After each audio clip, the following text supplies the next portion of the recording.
On est avec Roland Wozniak, Roland, responsable de la compétition chez Dunlop. Alors Roland, on est au Bol d'Or ici. Est-ce que tu peux nous parler un petit peu, nous présenter un petit peu ta structure? Oui, on vient avec une structure avec 5 camions. Il y a 4 semi-remorques qui contiennent la totalité des pneumatiques et puis une semi-remorque qui vient pour faire l'assistance. On a 11 monteurs, 12 monteurs pour samedi-dimanche. On a 3 ingénieurs, plus une personne qui s'occupe de sortir les pneumatiques, plus moi. Et on amène à peu près 2500 à 3000 pneus pour la totalité des équipes que nous avons ici. Il y a 2 types d'équipes, les 17 pouces et les 16,5. Les 16,5 c'est que du pneu de développement.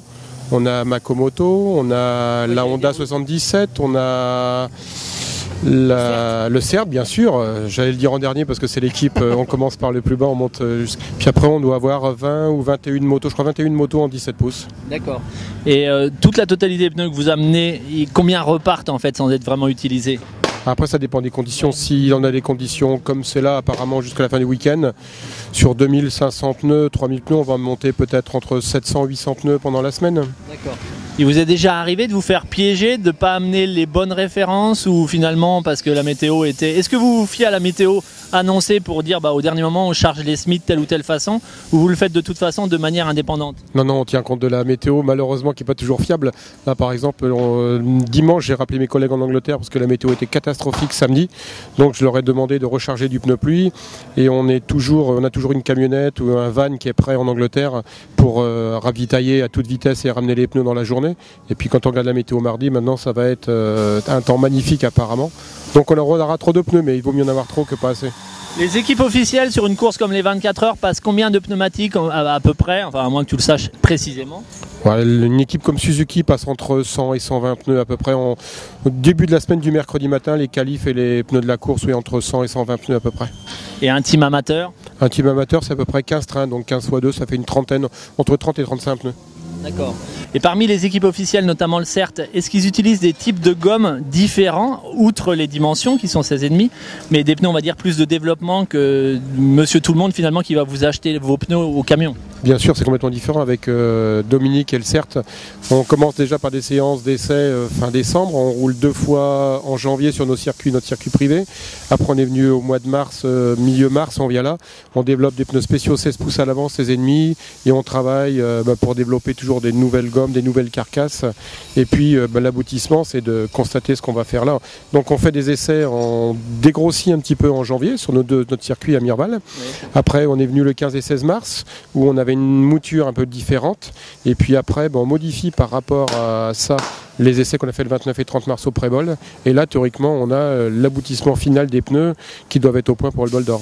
Et d'une année sur l'autre vous sentez vraiment une grosse amélioration à chaque fois ou vous continuez sur l'optimisation, on va dire step by step, ou des fois il y a vraiment des choses plus ou moins radicales qui se font au niveau des changements? Ah là oui, cette année on a nos ingénieurs, la Chris et Peter, qui ont super travaillé cet hiver. Ils ont sorti un nouveau pneu avant. Le Suzuki est étonné, ils ont un super pneu, le meilleur pneu qu'ils ont jamais eu d'après Vincent surtout, qui dit c'est un pneumatique où on a un bon ressenti, un bon retour d'information, la moto elle est rassurante, la moto guide bien, elle est beaucoup plus facile. Le problème c'est qu'à chaque fois qu'on leur sort un pneu nouveau et meilleur à l'avant, c'est l'arrière qui suit plus et inversement. Donc on est obligé de progresser tout le temps parce qu'on est toujours à la recherche du binôme de pneumatiques parfait et on n'y arrive jamais parce que quand on a un bon, automatiquement on a toujours un retard sur l'autre. Tu parlais du CERT, ça fait combien de temps que vous collaborez, que vous travaillez ensemble? Ça fait, en 2010, ça fera 10 ans. Ouais, ça fera 10 ans qu'on collabore ensemble avec 5 ou 6 ou 7 titres de champion du monde. C'est important une fidélité comme ça aussi pour développer les produits et puis pour construire une histoire à long terme. Oui, tout à fait. Dominique est quelqu'un de très fidèle. C'est quelqu'un, s'il a une équipe qui est extraordinaire derrière et on travaille en pleine confiance, pleine collaboration. Ça n'empêche que quand ça va pas, il me prend tout seul dans le bureau et puis il me parle comme même mes parents quand ils étaient en colère me parlaient pas. Mais c'est comme ça qu'on fait avancer les choses. Non, j'aime pas trop quand je le vois tourner autour du camion, j'aime pas trop ça. Mais je veux dire qu'on est obligé d'en passer là.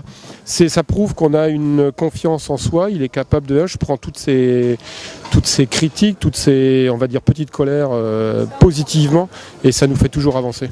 D'accord. Pour en revenir à la structure, tu parlais tout à l'heure du nombre de personnes qui travaillent. 12 monteurs, donc c'est ça, je crois. Oui, 12 monteurs. Ils travaillent non-stop pendant toute la durée de la course, c'est-à-dire du samedi 15h au dimanche 15h, ou il y a des roulements qui se font? Non, on est obligé de faire des roulements parce que là, ils peuvent pas tenir pendant ça ferait. On commence le matin, le samedi à 8h, on finit le dimanche, le temps qu'ils rangent la structure à 20h, 36 heures de suite ou 37 heures. Pas possible, donc on fait des roulements, on les fait reposer un temps de repos entre 6 et 7 heures. La plus grosse contrainte sur l'endurance, c'est quoi? Je dirais que la plus grosse contrainte sur les conditions climatiques, bien sûr, parce qu'on les maîtrise jamais, même si on doute ce qui va se passer. Et puis après, c'est l'adversaire, hein. C'est de savoir comment vont réagir les adversaires, savoir comment va se dérouler la course. Hein.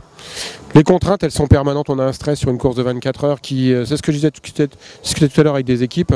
Quand on arrive le mardi, c'est cool jusqu'au mercredi. Donc le jeudi, on commence à sentir un peu de pression juste avant les qualifs. Et puis le samedi matin, là, c'est dedans complètement. On peut plus parler à personne. D'ailleurs, Dominique et moi, on se cause plus du tout à partir du samedi warm-up. On s'adresse plus la parole jusqu'au dimanche soir. On se regarde pas, on n'échange pas un regard, rien du tout. Tellement il y a une pression. C'est ça les contraintes aussi. Nos contraintes, c'est de servir aussi bien. Une équipe qui roule en 17 pouces, qui paye les pneumatiques, il faut qu'elle soit super contente de notre service, de la qualité des pneus, du montage. Comme il faut que Dominique et toute son équipe, tous ses pilotes soient rassurés de tout ce qu'ils ont autour d'eux, toute la confiance qu'on peut leur apporter au niveau de la qualité du pneumatique et du service. D'accord. Merci Roland pour toutes ces informations. À bientôt et bonne course. Merci. Résultat, c'est dimanche 15h. On va bien croiser les doigts.